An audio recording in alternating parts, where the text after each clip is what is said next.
How you doing? Nope, my name's not Elmer. I'm the lawnmower lady, and I like fixing small engines. Today's video is going to be how to remove and rebuild the carburetor on a Briggs & Stratton L-head engine.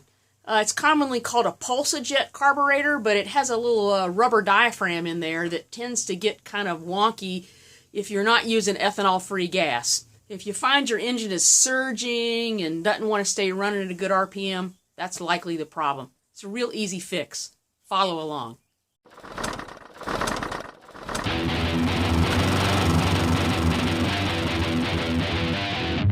Alright, so here is the carburetor. It's actually attached to the gas tank, and so we're going to have to remove the top shroud, the air box, and the actual little diaphragm gasket is actually between the carburetor intake and the gas tank. But it's a little process. You got to remove a couple of bolts here and there. I'll show you how to do it. Alright, the first thing that's going to come off is this shroud, 2 Phillips heads.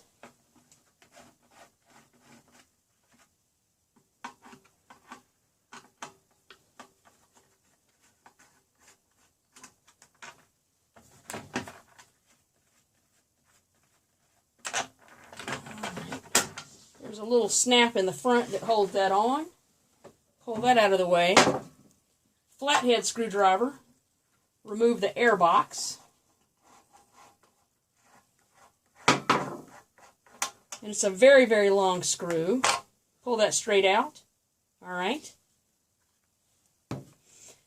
Then we're going to be removing 2 other screws right here. One on the front and one on the inside, right there. Okay, so a couple of things to be mindful of here before you start taking this off. There is a little gasket, okay, that you might lose, so hang on to that. Make sure you know where that goes. The other thing is the carburetor linkage. You see there's a spring that connects here to a bracket, goes through the throttle plate, okay? We're going to be removing that. The other thing is there's a breather tube right here that you're going to want to have to take off. And you can just pull it off that way. Remember how it goes on. Big side, little side. All right. And then we're going to be removing this larger bolt right here. And you can either do this with a 13 millimeter or a 1/2 inch. All right. Going to loosen that guy up. It might be on there kind of tight. All right. I'm not going to take him all the way out yet. Then the other one is either a 3/8 or a 10 millimeter. All right, remove that guy right there. He's kind of tight. All right. So now that they're both loose, take them both out. Support the weight of the tank. All right. So there's one screw right there. And the other guy right here.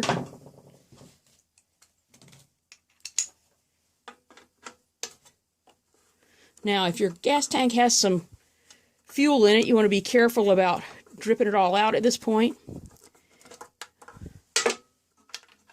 Alright, so that's a long one, so that's easy to remember what goes where. Then you're going to just ease this off right here, and you're going to see it's going to come off. Actually, it's a little easier to go and remove this spring right here. Alright, and then you're just going to sort of wiggle this off. Turn the tank to the side.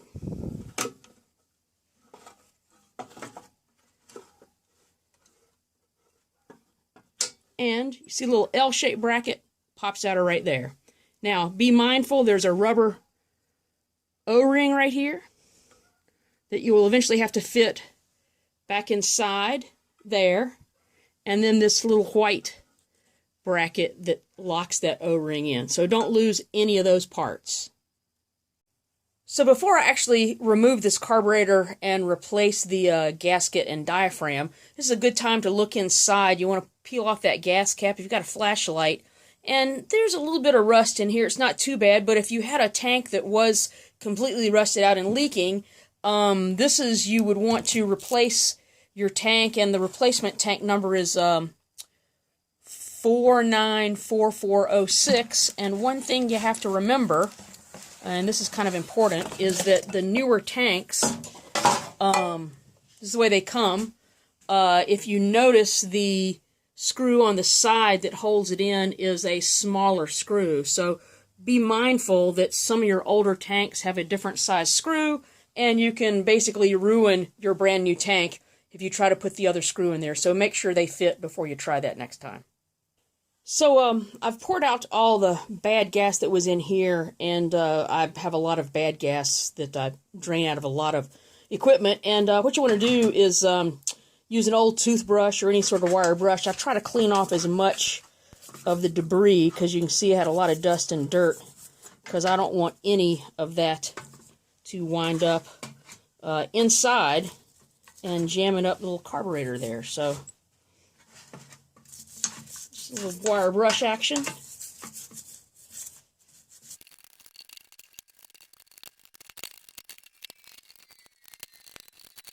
Okay, so I have hit this with a air compressor. If you don't have one, just let it dry off naturally and hit it with a rag.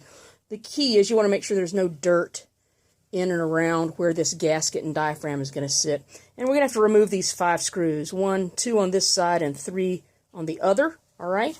And this is not really necessary, but this is the way I do this.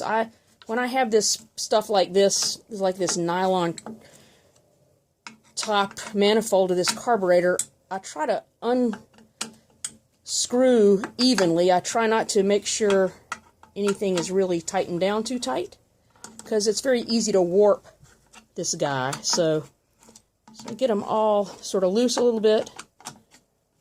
And then another thing I do, it's not really necessary, is I take them out and put them back in the same order that I took them off in. That's just the way I do it. You don't have to do that, but that's the way I do that.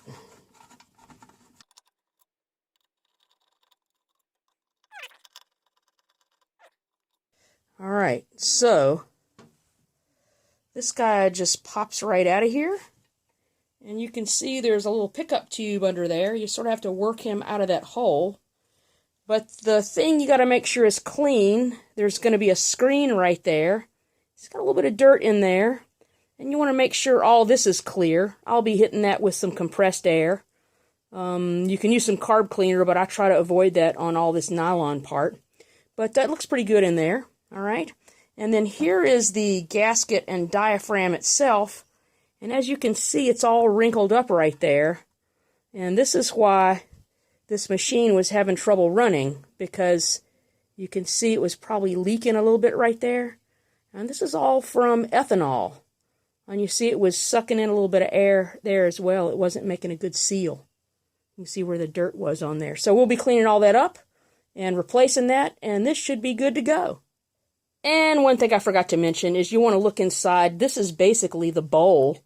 The pickup tube pulls gas in here, fills it in this little bowl here, shoots through here. We want to make sure all these passages are clear. And you see there's a little bit of dirt and sediment in there, so I'm going to shoot that with compressed air. If you don't have compressed air, brake cleaner, carb cleaner, anything like that will do. All right, so I've made sure that everything is clean. These passages are clear from that to there, there to there. I made sure the little bowl is cleared out. The other thing to be mindful of is this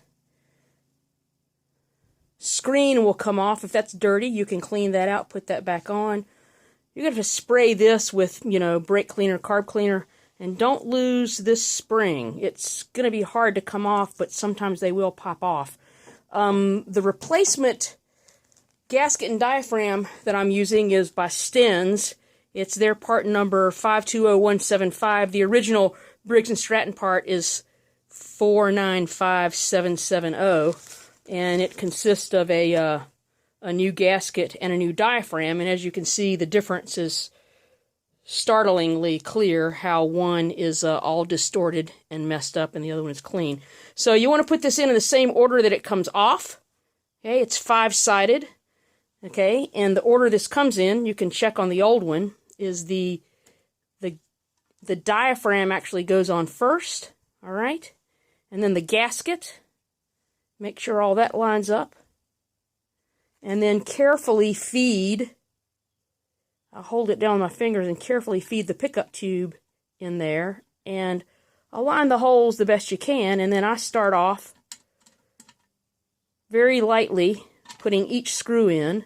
All right, I'm not actually trying to screw it in. I'm just making sure it actually goes through the hole and doesn't snag the gasket. All right. And then I take a screwdriver and I make sure they get started evenly. All right. Just a little bit, just a few turns.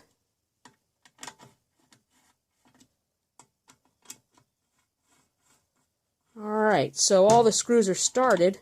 And the last thing I do is I very carefully look around and make sure there's no tears or it hasn't doubled over. Just be real mindful, because it's real easy to get that folded over and messed up. So when it comes time to tighten it down, I tighten everything down until it's just snug. Alright, I go in opposite directions. That'll keep you from warping the carburetor. Work your way across in a zigzag fashion with your screws back and forth. The farthest one away. And then the last thing to do is just snug them, not even a half a turn, just get it snug. I don't know what the torque is, but just use your best judgment. You don't want to strip anything out. Back and forth, crisscross pattern.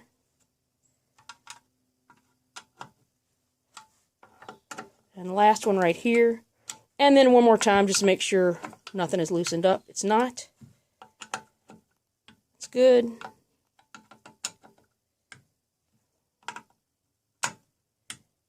All right. Okay, so we'll be putting this back on, and it should be good to go. So the first thing we're going to do is replace the O-ring and the gasket that goes on the intake side. Make sure that's clean, get all the dust and grit off of that, and make sure it's not flattened out. You can get replacements for these, okay?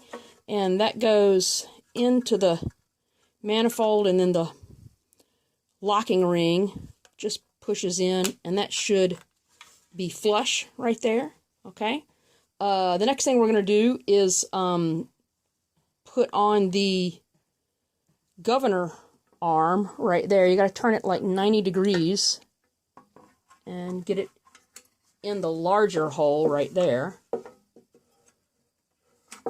Sorry, my hands are kind of in the way. Alright. Alright. The next thing is the rubber boot that goes on for the overflow or the tank breather. Little end goes on the pipe, big end goes on the carburetor. Alright.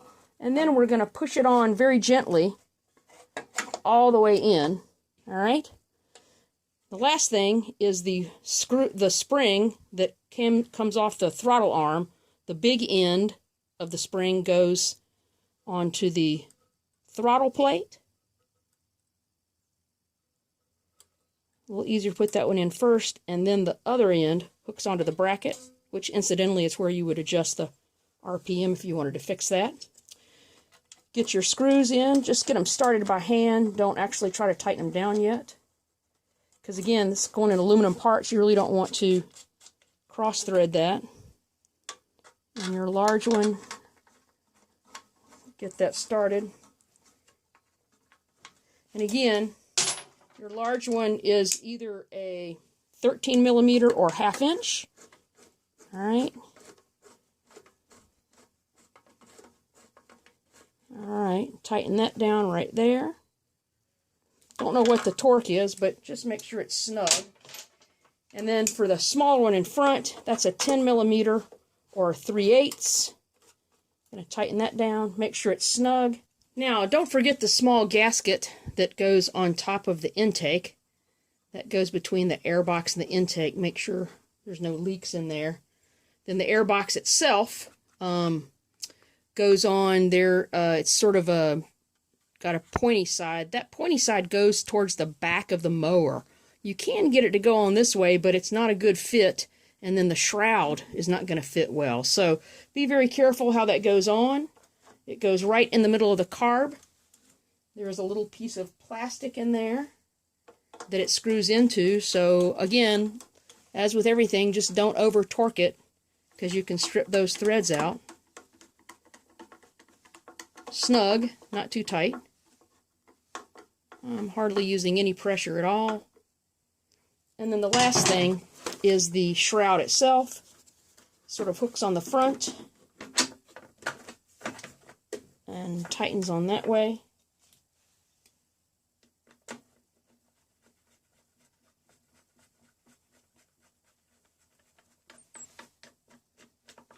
Tighten those two down. All right. And we should be good to go. All right. So there you have it. That's how I remove, replace, and rebuild a Pulsajet carburetor on an older Briggs & Stratton L-head engine. If you learned something, please push the like and subscribe button, and I can make more of these videos. Remember, I'm the Lawnmower Lady, and as I like to say, mow happy. Thanks for watching.